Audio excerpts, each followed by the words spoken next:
Okay na? Hello! Welcome back to our channel. And again, this is your teacher Julie. And of course, thank you for my hair. Watch out.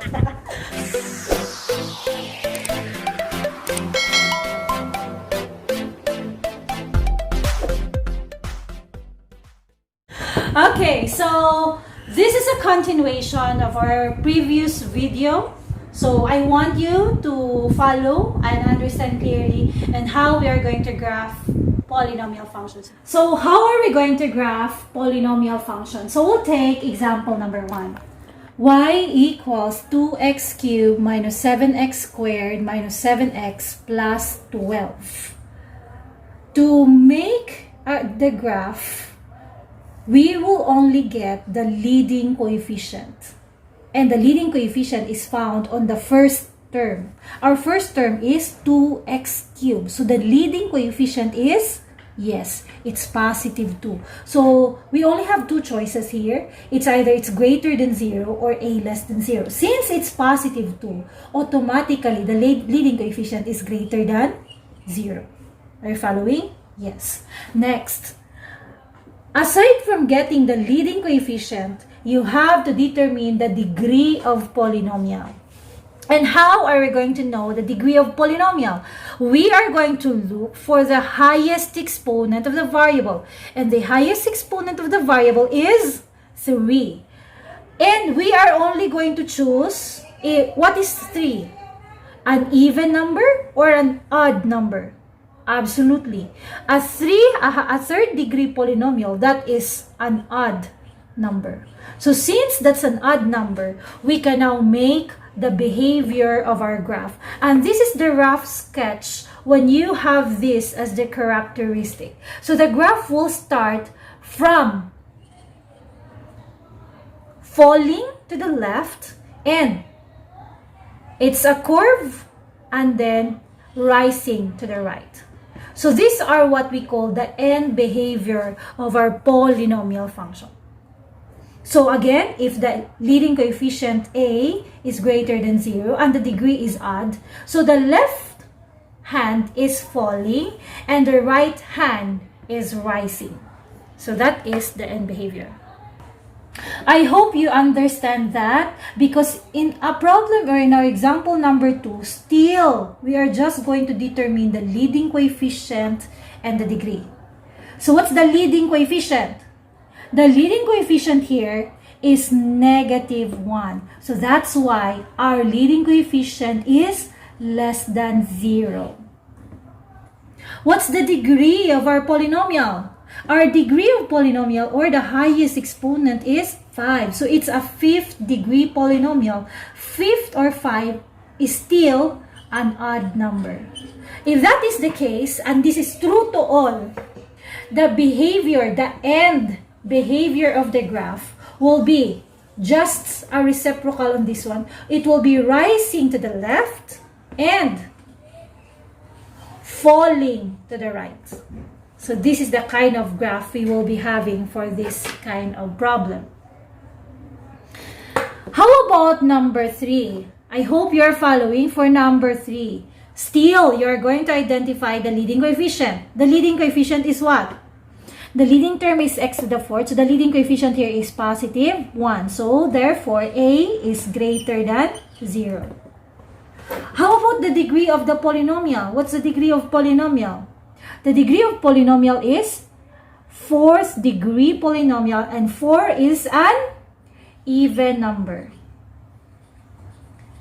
So, if this is the leading coefficient and this is the degree of the polynomial, then the behavior of the graph will be rising to the left and rising to the right. That's how we graph it.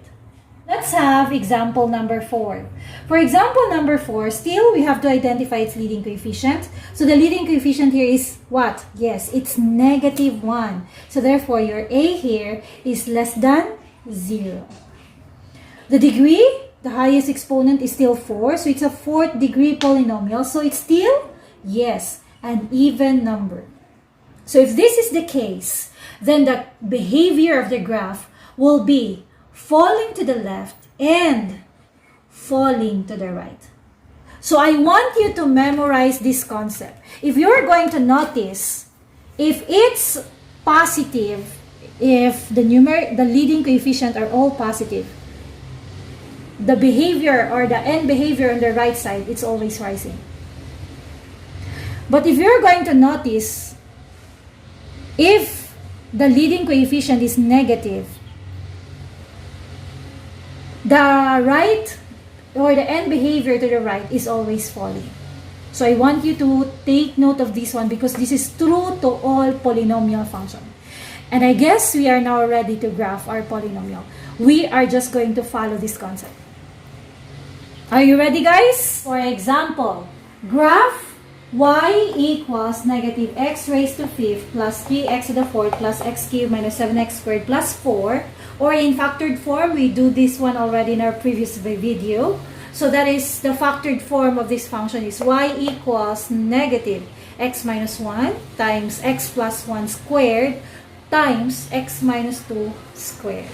So that we can make a rough sketch of the graph, we have to get the x-intercepts. And how are we going to get the x-intercepts? These are only the values of x that are found on the factors. So if you're going to notice, we have here x minus 1. So we have roots, or x-intercept or roots are the same terms. They're just referring to the same one. So this is x minus 1. So we have root of 1. So that is our x-intercept. The other one is x plus 1.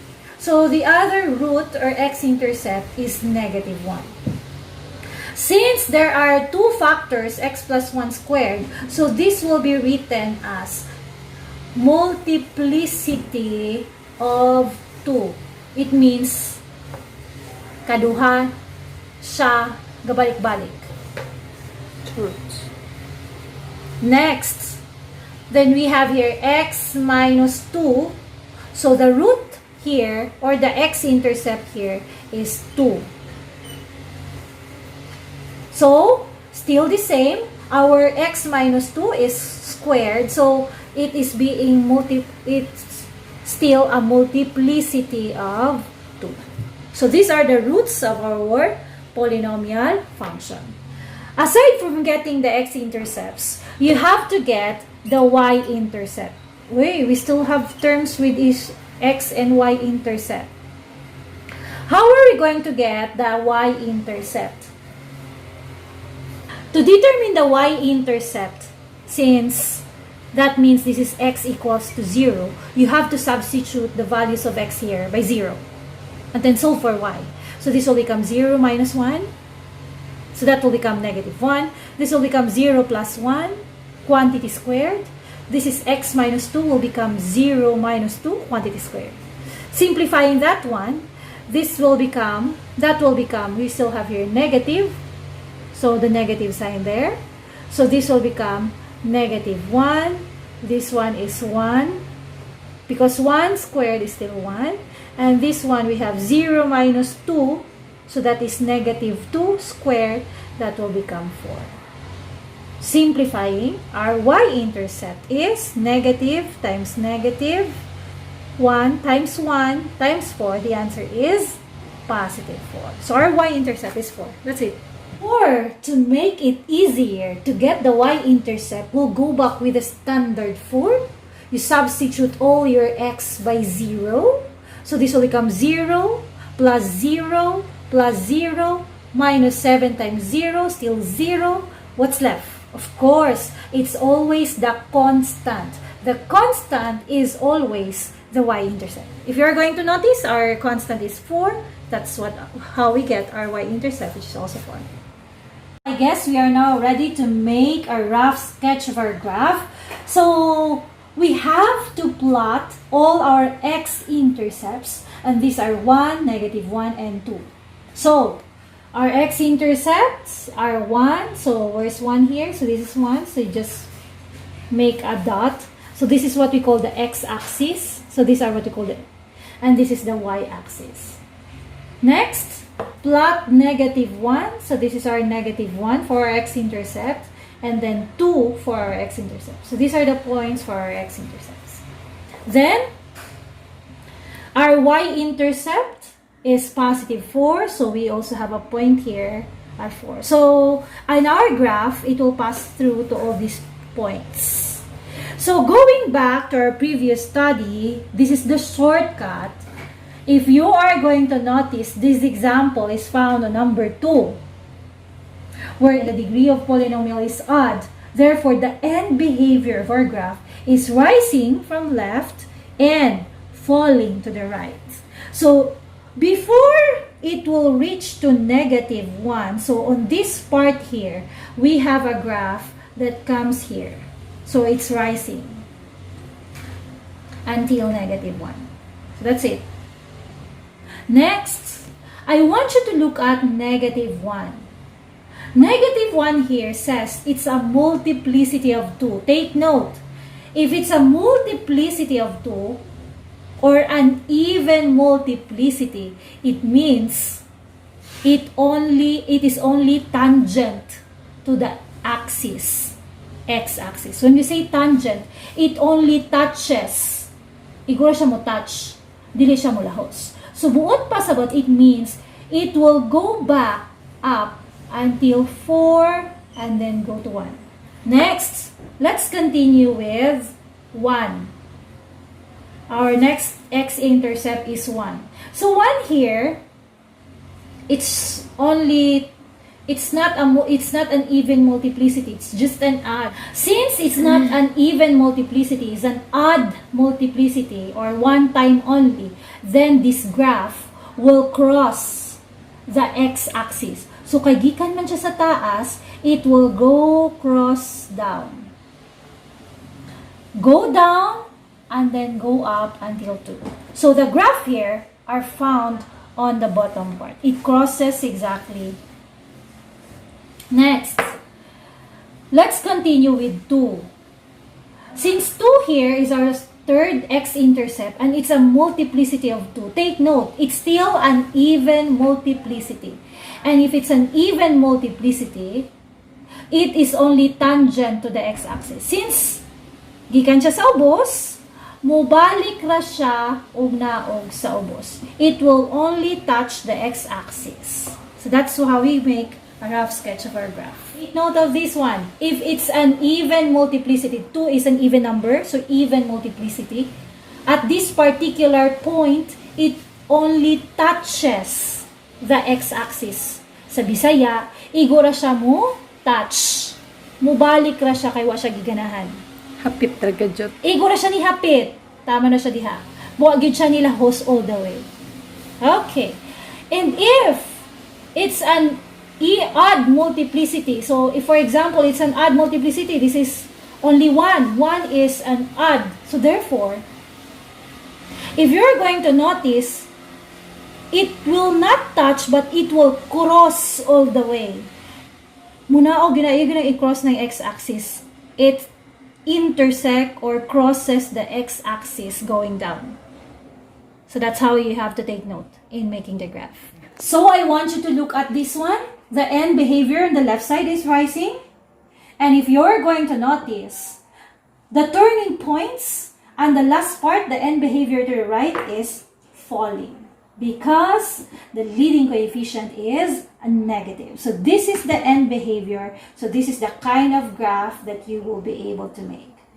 That's why you have to memorize this concept. I hope it is clear, and I know you find it very hard. You can, of course, you can ask us, you can make comment on the comment box if you were not able to understand, or if you want another example, you can just write also on the bottom part that you need another example for more clarifications. So I hope you understand, guys.